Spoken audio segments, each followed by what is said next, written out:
Thank you so much, everyone, for staying with us right here on this special edition of the program focusing on the Ekiti governorship election.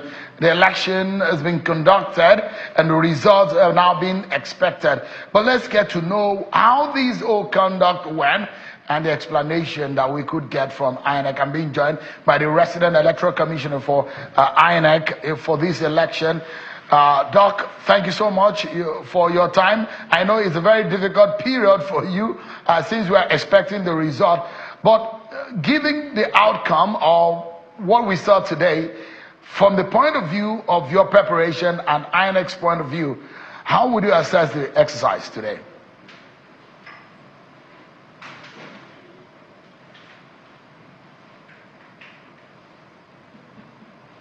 We strategically decided that we have to start because delay in starting the electoral process, election, could have led to so many things.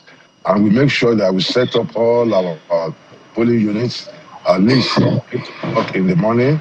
And people, we were waiting for the voters, and the voters were not waiting for us. And on the issue of security, we have had a lot of security meetings with the members of ISES, the police, the DSS, the Immigration, National Orientation Agency, DMI.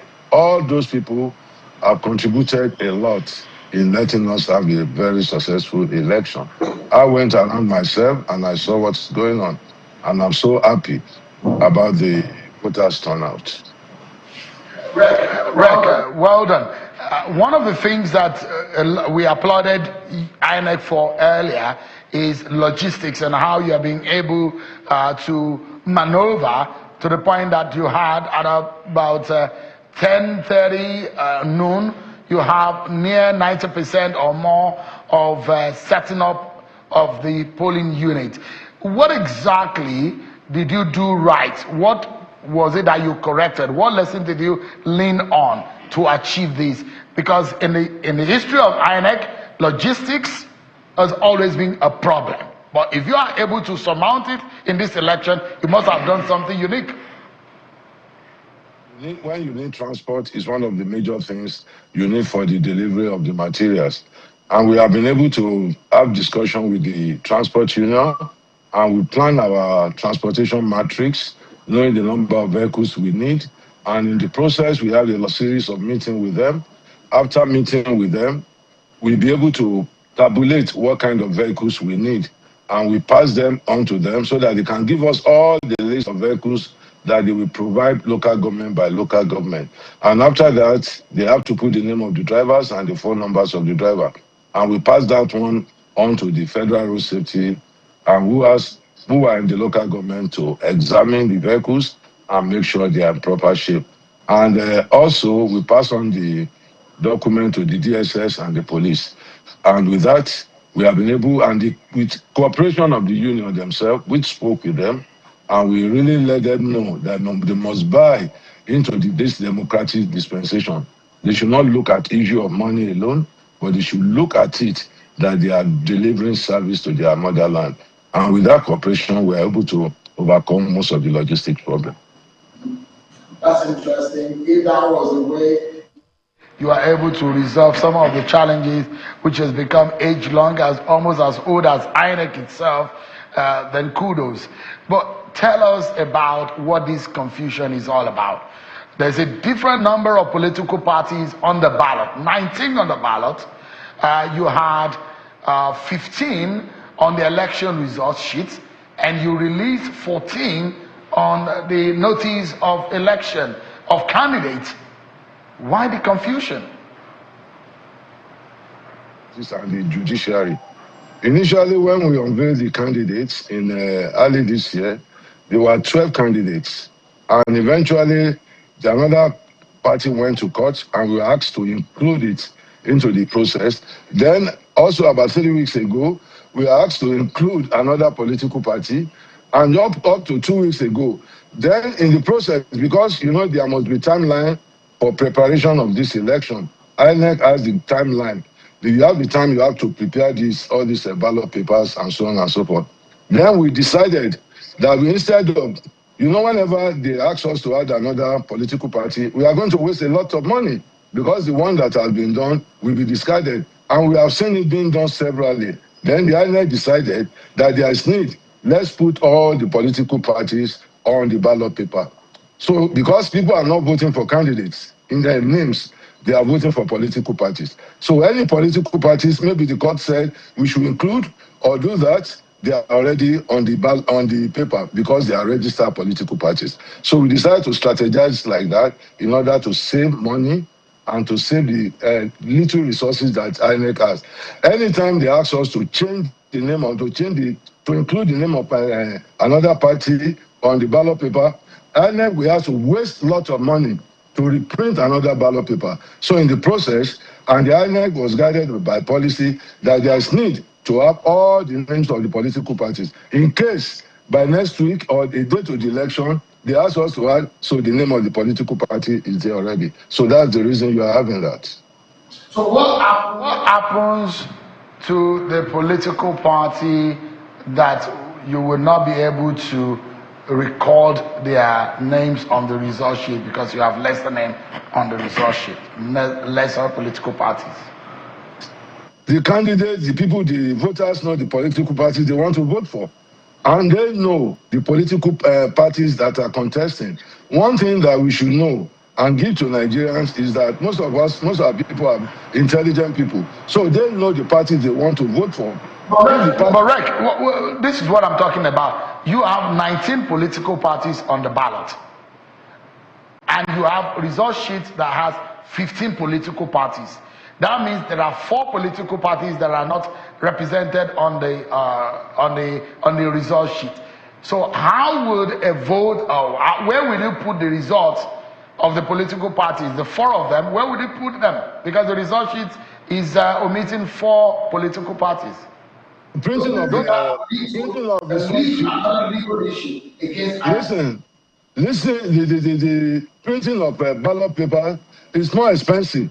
And it costs more time than printing of the result sheet. So we know that we have 15 political parties on the register. That is why we have that register. But without thinking, if they ask us to add another one, it's easier to print result sheet than to print ballot paper. So you are I'm hoping that you are expecting the worst scenario because politicians never leave all of these things alone. Give us an understanding what happened with the performance of beavers.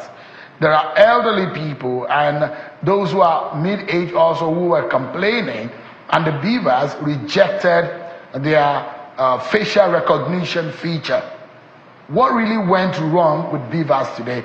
Beavers seems to have and anytime we can have technical issue. And that is why we have what we call RA Tech. In all those residential, all those rack centers, we have technicians that are computer repairers and that have been versed on management of beavers. And immediately we have this kind of challenge, they will get in touch with the rack techs, and the rack techs, most of them are on bikes within that community, and they will go there and rectify it. We saw some sample, and most of them were rectified. So the problem is that there are a lot of Nigerians who think that, and they got really upset, and I'm very sure that you heard the PDP candidate who really got upset and thought that people are being disenfranchised. Has INEC learned anything? Is it the sensitivity of the technology? Are you able to improve on it in the next election? Or what exactly are you doing? What lesson have you learned? Concerning this election, what is malfunctioning? One thing is that there is need to be prepared because it's a machine, and you can never say anything that is mechanical. You can have fault at any time. You can buy a new car and you can develop fault any time. You can buy a new phone, but what is most important thing is how you react to the challenges. You either lament, or you face the challenges. And the challenge is that is why we strategize enough to have people we call rat techs at every registration area that moves around the polling units to discover and make sure whenever they have challenge with the technology, they are properly fixed. So that's what we have been doing. So, right. How many results do we have in your office right now at the headquarters of INEC? They are ready for announcement. Collation, where I am now, because I'm in an office and you have been keeping waiting here for the past 30 minutes. Because, yes. Apologies for that. So you are taking my time. I'm supposed to be looking, because I can't tell you how many, because where I am now, inside the room where I am, where I'm doing the interview, I don't know what's going on now. But we are expecting the result and we start the collation process by 10 o'clock on the dot. By 10 o'clock on the dot, so we'll be expecting that to happen. Apologies for keeping you. But Rec, if you can quickly tell us, IREV, there is some pause on the uploading on IREV. What do you think is the problem? In the last 1 hour or so, we've not seen a fresh upload on IREV. What is happening? Ekiti, we have areas where the networks, it's difficult to have the networks. Like even in the Ekiti, people have to move out before you can get network. Not to talk about all those areas. You know, Ekiti is a very mountainous area, and all these kind of things have interface with the network connection. And one thing I'm sure I'm going to tell you is that you will get all the results, because the moment they move from those areas, the thing will be uploaded. When you have WhatsApp, when you send WhatsApp message sometimes, when you send it, you might not get the result until you move away from where you are. So that is the same thing, and that's the same mechanism that these beavers use. We are using the same technology. Thank you so much, Rec. Apologies to have kept you and holding you back, but thank you so much, and I wish you the very best as Nigerians are waiting to hear the result. That's the resident electoral commissioner for INEC for Ekiti State. Very good result, and we have had a peaceful day in Ekiti State, because Ekiti State is a state of peace. Thank you so much. Thank you so much. I appreciate it.